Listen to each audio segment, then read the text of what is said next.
Nandyan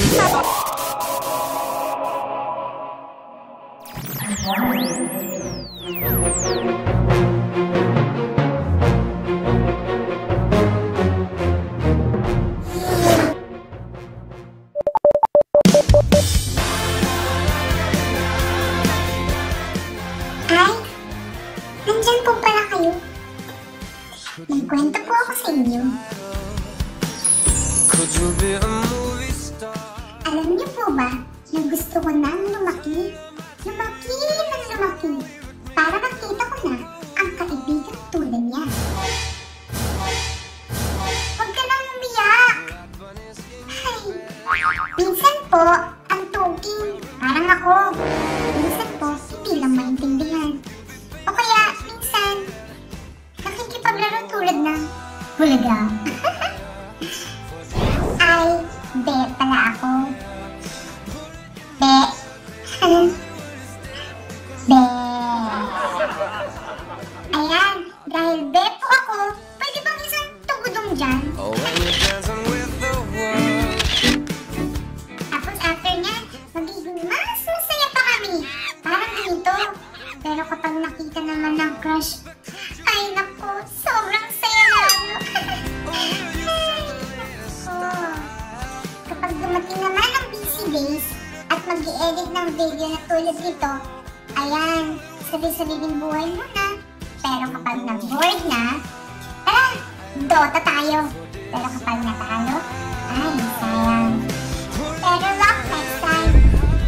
Kung suswerte nyo naman na nangyayari lang once in a blue moon, parang si Pacquiao sa sobrang sikat, kaya ikikiss ko kahit sino, lalo na ang kaibigan ko. Ano ba bang pwede ikwento sa inyo?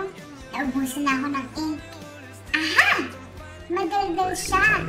Tapos bullstar pa. Ha? Joke yun, syempre.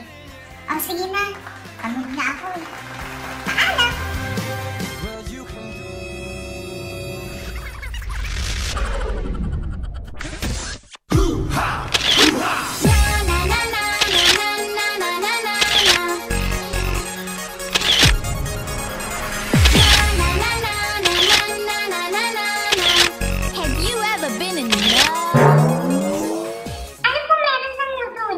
Bibigyan niyo po ba ako?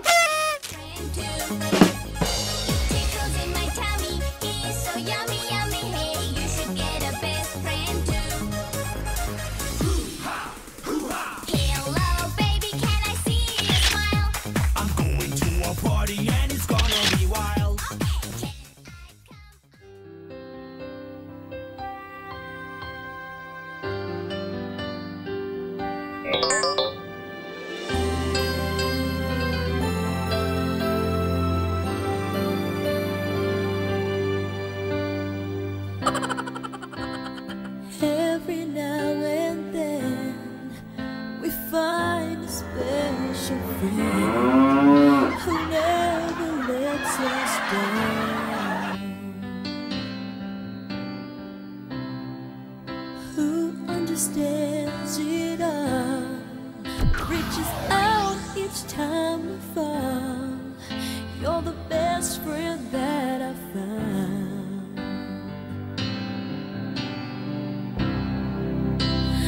I know you can't stay, but part of you will never ever go away. Your heart will stay.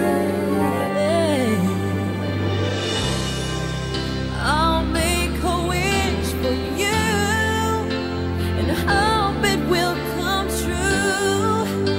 This life will just be